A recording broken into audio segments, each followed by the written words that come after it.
fala no lugar de Deus. Não é que ele está tomando o lugar de Deus. Ele está falando a palavra de Deus. Certo? Deus não deu essa palavra?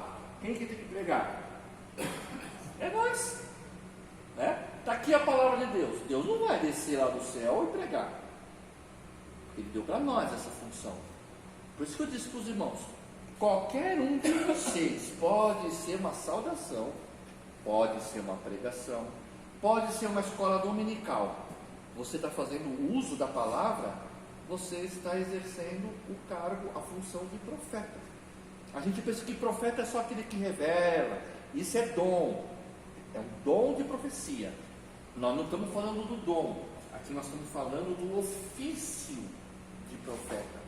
E qualquer um que fala da palavra de Deus, ele naquele momento é profeta de Deus. Mesmo não estando no altar. Mesmo não estando no altar. Fazendo uso da palavra. Ele pode ser um irmãozinho que senta lá no fundo da igreja, ninguém conhece ele. Mas se ele evangelizar lá fora, naquele momento, usar a palavra, ele está sendo profeta de Deus. Tá? Bom, então profeta, irmãos, o conceito de profeta bíblico é esse, tá? No hebraico, o grego é profetas, no hebraico é navi, aquele que fala no lugar de Deus, tá? Representa Deus. E aí, irmãos, e aí a Bíblia vai falar, depois da volta de Jesus, o assunto que a Bíblia mais fala são sobre os falsos profetas. Agora que nós aprendemos o conceito, agora você vai entender por que a Bíblia, depois da volta de Jesus, o assunto que ela mais trata é sobre falsos profetas. Sabe por quê? Liga uma coisa com a outra. Bom, Jesus voltará, certo? Se Jesus voltará, ele vai vir buscar um povo lavado e remido de boas obras. É isso que a Bíblia diz. Tá? Para que nós possamos fazer parte desse grupo seleto, a gente tem que estar debaixo da verdadeira profecia. Então não é de se estranhar que a Bíblia, depois da volta de Jesus, o assunto que ela mais fala é falsos profetas. Porque qual que é o objetivo de um falso profeta? É desviar aquela pessoa do caminho de Deus.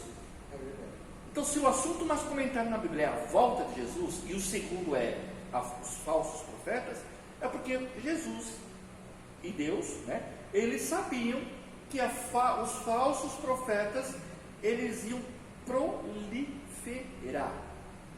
Nós vemos hoje uma época, talvez, eu não posso afirmar porque eu não vivi outras épocas, mas como nós vivemos, porque uma coisa você fala assim: na cidade de Nazaré, no primeiro século, tinha vários falsos profetas, mas Nazaré devia ser menor que Santo André, certo? Em pessoas, em tamanho.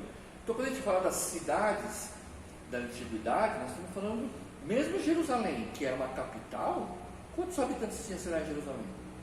Para a gente ter uma noção, segundo os historiadores, na cidade de Corinto tinha 200 mil habitantes.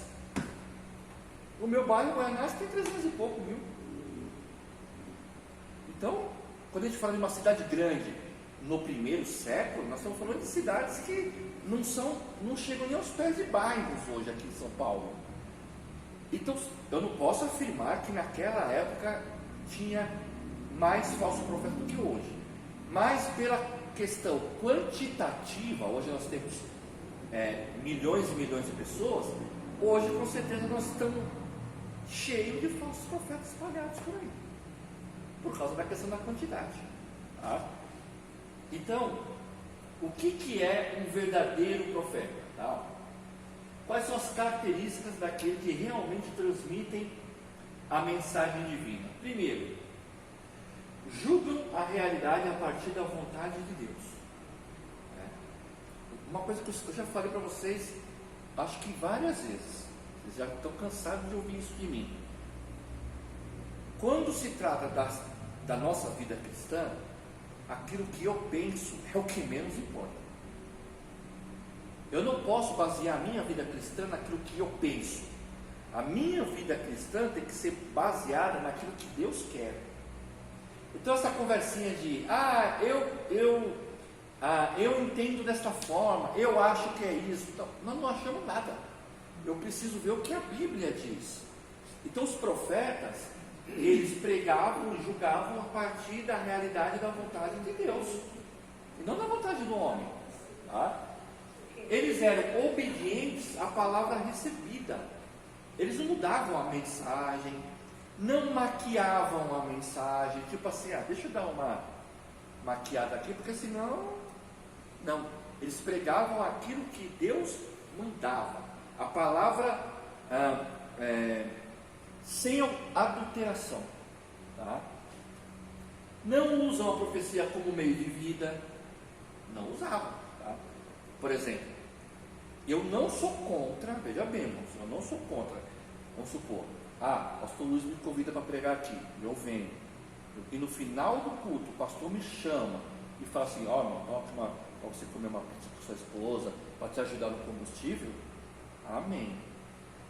Mas pregador cobrar para pregar é um absurdo. É um absurdo.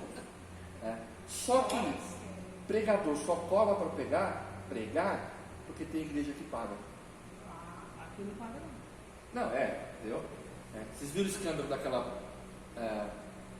Camila Barros? Ela hoje é considerada talvez a maior pregadora, né, do Brasil. Você não conhece ela? Nunca ouviu falar? Camila Barros? Eu gostaria de perguntar isso. Então, sabe o que ela cobra para pregar? 25 mil reais. Essa aqui é pode alcançar. Pastor, não é essa que é nora do seu Malafaia? Não, acho que não. Acho que não. 25 mil reais. Vazou áudio dela. E a igreja chegar e falar assim: olha, mano, nós queremos convidar você para pregar aqui. Nós levantamos aqui e tal. Tinha 3 mil reais a igreja tinha. Ela falou assim: não, eu não vou por esse valor aí, eu não vou não. Eu vi isso aí. 25 mil reais. Ela veio numa donação, mas não foi tudo isso não. Eu não sei, entendeu? Eu sei que vazou o vídeo, ela cobrando. É lógico que se a igreja chegar e falar assim: não, mano, nós te damos 15 mil, passagem, você vem passagem de avião, hotel, tudo mais, a pessoa acaba dando desconto, né? Mas é isso aí, entendeu? Então, irmãos, eles não usam, os profetas de Deus não usam a profecia como meio de vida. Tá? Quarta característica: sua vida. Vai pregar na linha do verso. O obreiro é digno do seu salário? Sim, digno do seu salário, digno assim, irmãos. Pensa, por exemplo, na igreja presbiteriana, o pastor recebe.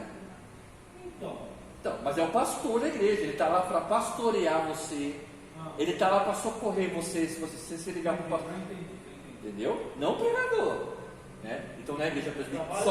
E tem outra, só quem é remunerado, tem férias, porque o pastor não tem férias agora. É só o pastor, tá? Então o pregador itinerante é meio que Mercenário. Não é nem mercenário. Essa é a palavra. A Bíblia nem se refere a isso para ele, assim, não sei. A Bíblia, ela se refere a pastor. Você pastorear a igreja. Não ficar de igreja em igreja falando. Mas esse pessoal... Não, mas se você pensar, por exemplo, no ofício de evangelista. Mas evangelista dentro de igreja?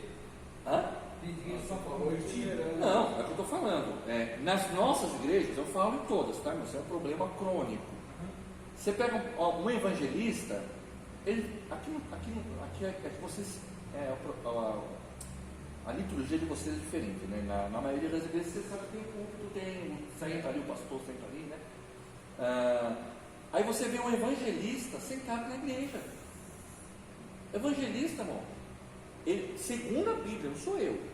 Vamos supor, o pastor consagrou o irmão Gleison para ser evangelista. Evangelista tem que estar na rua.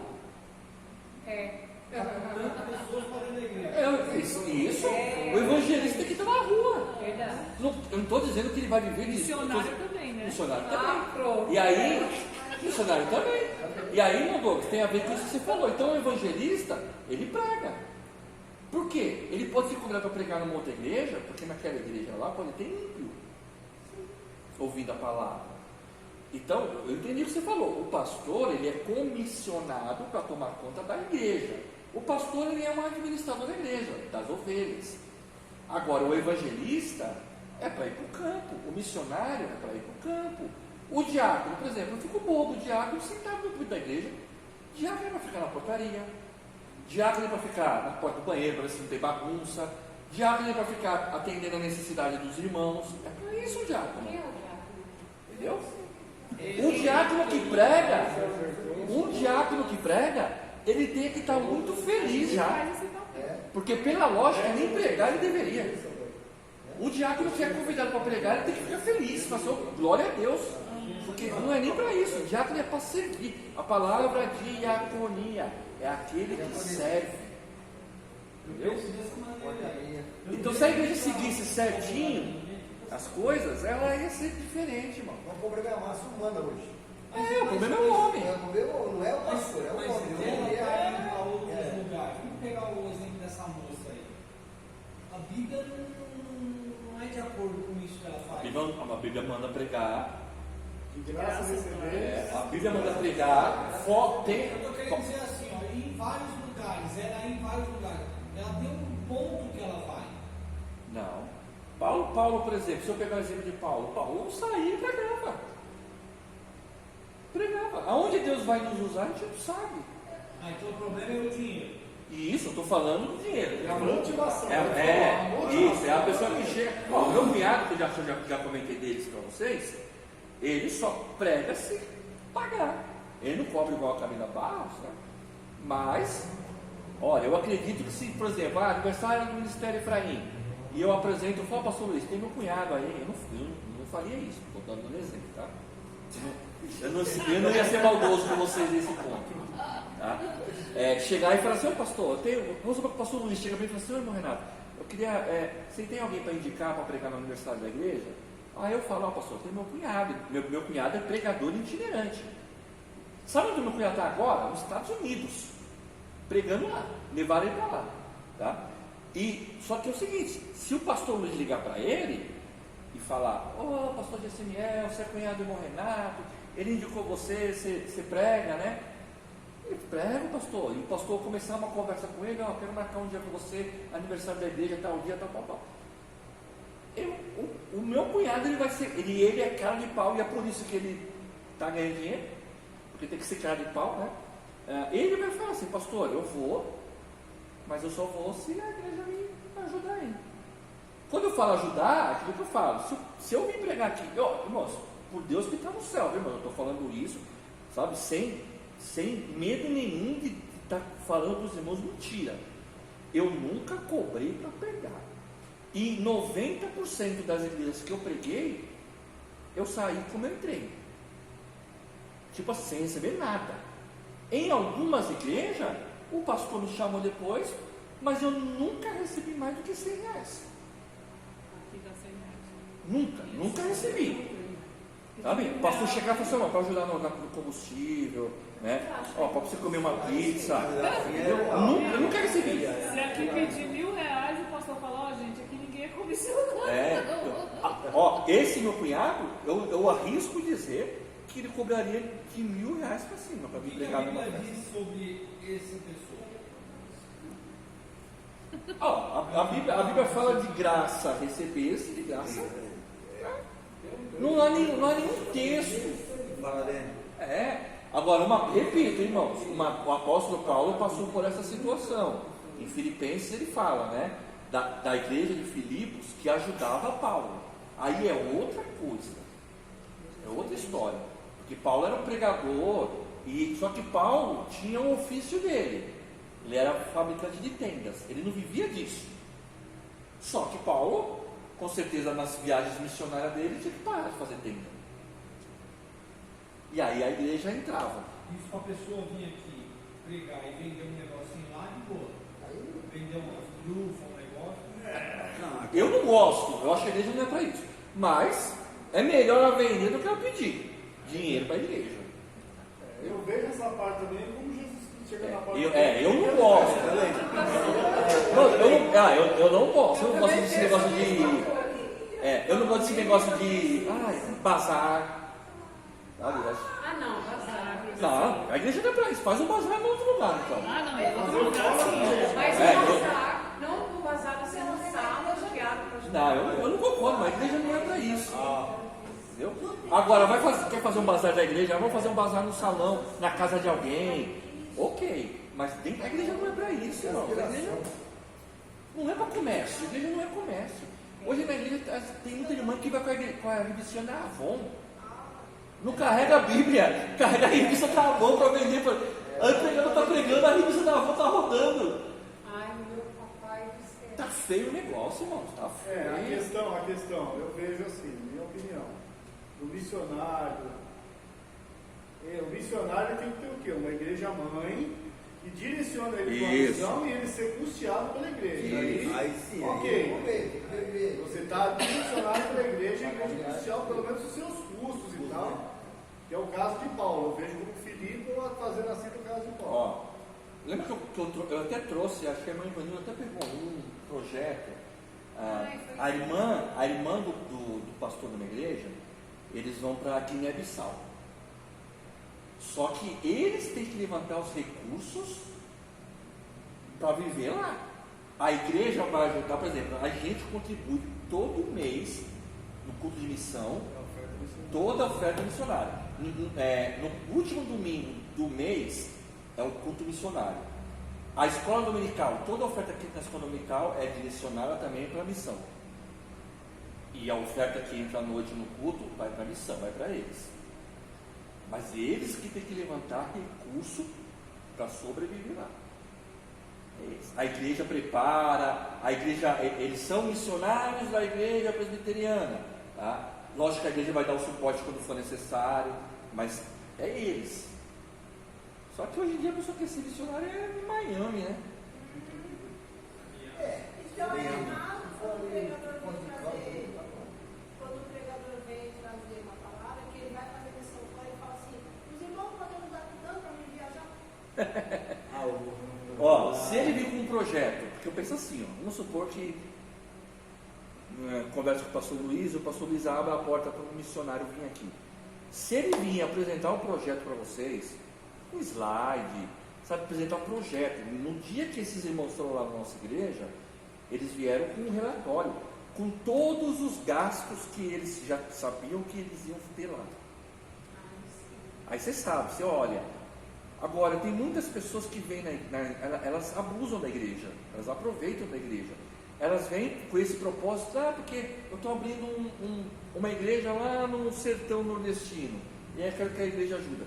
Mas não apresenta nada, só fala. Se você vê com um projeto, com foto, quando eu cito a igreja presbiteriana, é porque é a minha realidade, tá? Mas não é a única. Tem um projeto chamado Mão na Massa na igreja presbiteriana. Como que funciona? Então vamos supor, o presbitério resolveu abrir uma igreja lá em Xique-Xique, na Bahia. Não estou inventando não, tem um nome chamado Xique-Xique, na Bahia. É, a cidade lá. Você é de lá, irmão? Eu não. Mas tem uma cidade de Bahia. Eu sou de Chique-Chique, eu tô de Tiabaiana. Sério? Você é de Xique-Xique? Não sou de Chique-Chique. Mas conhece? Conheço. Então, eu citei porque eu sei que tem, tá? Aí a igreja presbiteriana vai abrir uma igreja lá. Resolveu abrir uma igreja lá. Ponto de pregação, aí virou uma igreja, vai abrir uma igreja lá. Esse projeto Mão na Massa é o seguinte: todas as igrejas presbiterianas do Brasil doam R$40. E voluntários, esses R$40 é para quê? Para custear voluntários. Vamos supor, eu tenho tempo e eu conheço de alvenaria e eu me candidato, eu quero ir lá, quero ajudar a construir essa igreja lá em Xique-Xique. Então esses R$40 é para custear a mão de obra que vai levantar a igreja. E o material? O material a igreja se vira. A minha igreja foi construída assim. Mão de obra desse projeto, mas o material era a igreja que tinha que chegar junto. Tá? Então, quando se tem esses projetos, irmã Miriam, a pessoa chega aqui e fala, o projeto é esse, traz foto.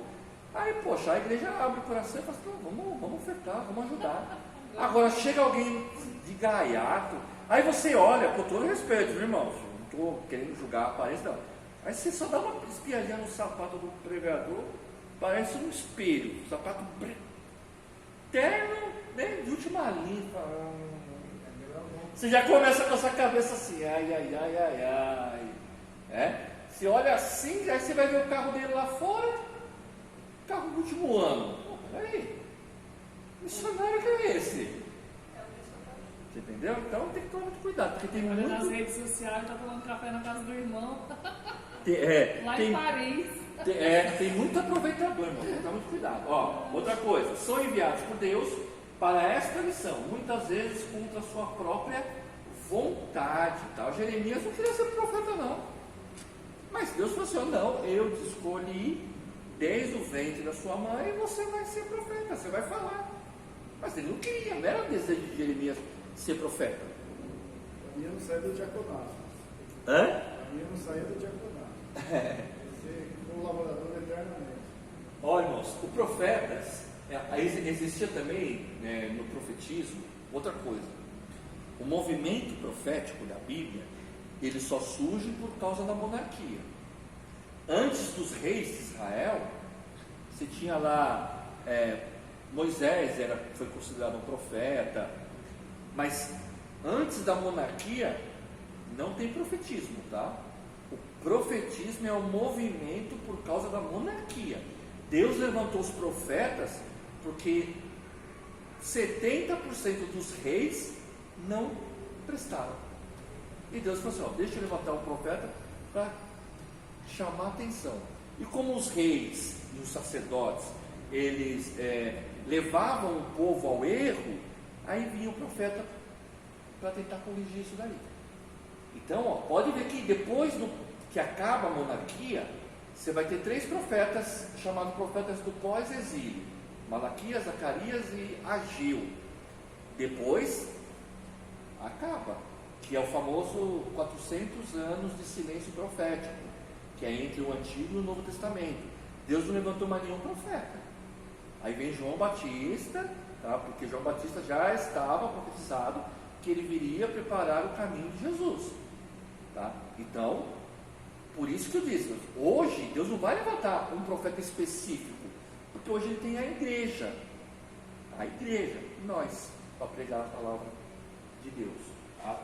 Naquela época tinha os profetas da corte. O que era profeta da corte?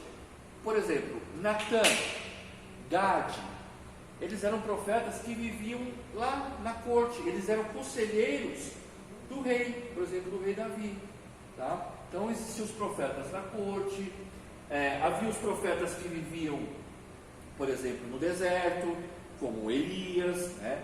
Havia os profetas que tiveram o seu chamado a partir do sacerdócio, por exemplo, Ezequiel, ele era sacerdote, mas Deus levantou ele como profeta. Deus trocou a função dele, viu, meu Deus? Você pode querer ficar no diaconato, mas se Deus te levantar, o Ezequiel estava de boa, sacerdote. Aí Deus fez 2 coisas com ele: levou ele para o cativeiro e falou assim: agora você vai ser profeta, você não vai ser mais sacerdote não, lá na Babilônia, tá? Então, você tinha vários tipos de profetas, tá? Havia também os profetas individuais ou anônimos, né? Esses profetas que apareciam do nada e depois sumiam também da mesma forma. Amós, né? Ele era boiadeiro, né? Cultivador de sicômoros, né? Apareceu, Deus levantou ele, ninguém dava nada para ele, né? O rei Jeroboão falou assim: ó, volta lá para tua terra. Chegou para o Amós e falou isso: ó, volta para tua terra, tá fazendo o quê? Tipo assim, ó, tá fazendo o quê aqui? Você é um caipira, mais ou menos isso, vai. Você é um caipira, tá fazendo o quê aqui? Entendeu? Jeremias, né? Eles eram vocacionados, não profissionais. Vocês já ouviram falar hoje num movimento chamado coaching? Quem? Coaching. Coaching. Dentro do ministério. Pastores coaching.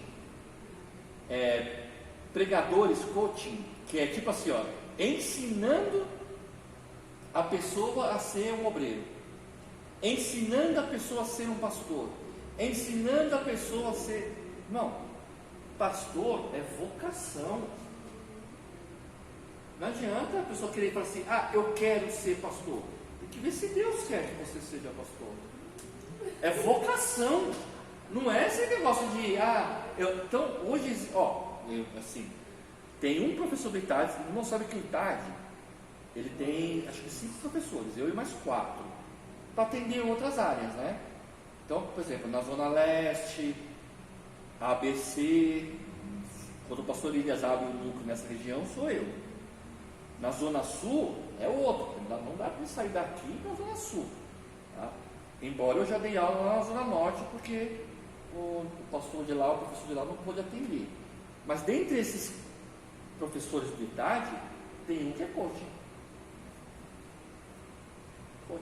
Ele é da Assembleia de Deus do Ministério Belém, pastor Adriano, manja muito, mas ele infelizmente entrou para essa linha do coaching. Então ele dá treinamento. E a igreja não é treinamento, a igreja é vocacionado. Tem que pagar para ele? Sim. Outra coisa, agora, quando eu digo, irmãos, que a igreja é assim, por exemplo, treinamento, eu não estou querendo dizer que, por exemplo, tem um ministério, aí o pastor chama alguém, ou ele mesmo, ou alguém da igreja, vai dar uma palestra. Aí é diferente, estou falando disso, tá? Por exemplo, eu já dei várias palestras para obreiro. Eu já dei palestra para obreiro. Tá? Então é outra coisa, estou falando disso, tá? E na palestra você, usando o texto bíblico, você vai, então, educando as pessoas. Mas outra coisa é você treinar, tá? Isso é um movimento coaching que está explodindo no Brasil aí, infelizmente, né? Bom. Começou a equipe dele, isso aí? Irmão. Aonde começou, eu não sei não. É que falam até igual, né? Até os trejeitos não passou presidente. Então treinaram de fora. Aonde começou, efetivamente, eu não sei dizer. Vamos lá, irmãos. Então, os livros proféticos do Antigo Testamento são 17, tá? Sendo que eles são divididos em 2 grupos: profetas maiores e profetas menores. Esse termo maior e menor não é porque Isaías era melhor que Oséias, ou Jeremias era melhor que o Amós. É o volume do livro. Porém, Daniel é menor que Zacarias, mas por algum motivo que não sabemos, ele entrou aqui. Talvez porque seja o Apocalipse do... Pode ser, tá? Então, assim, é profeta maior por causa do tamanho do livro. Então, Isaías são 66 capítulos, Jeremias, acho que 52, Ezequiel 48, Daniel é 12, tá? Lamentações é 5, também não é muito, tá? E profeta menor, por causa do seu volume. Então você tinha lá Obadias, é um capítulo só. Sofonias, um capítulo só, tá? O maior aqui é Zacarias, que tem 14, tá? Apesar, o Douglas, eu estou naquele grupo de estudo que eu comentei com vocês, eu estou no livro de Zacarias.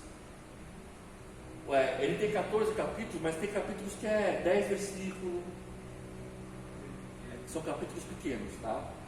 Então, tá bom? Não. Se você falar assim, profeta menor, maior, era menor porque ele teve menos importância? Não, é por causa do tamanho do texto, do livro dele, tá bom? Não é por causa se ele era mais importante.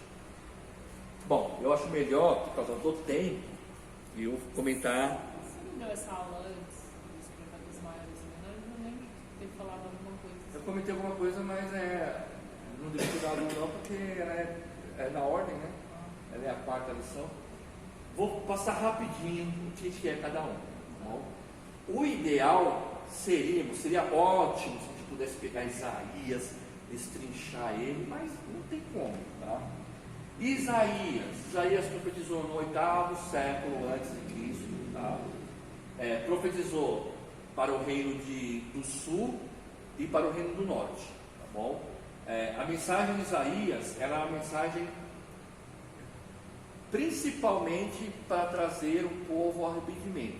Se você olhar, por exemplo, os 5 primeiros capítulos de Isaías, você vai ver que ele chega a dizer lá no capítulo 5 que a terra, ela era, olhando para a situação da terra, né, no contexto dele, né, a situação era tão pecaminosa que não tinha o que fazer senão o juízo de Deus.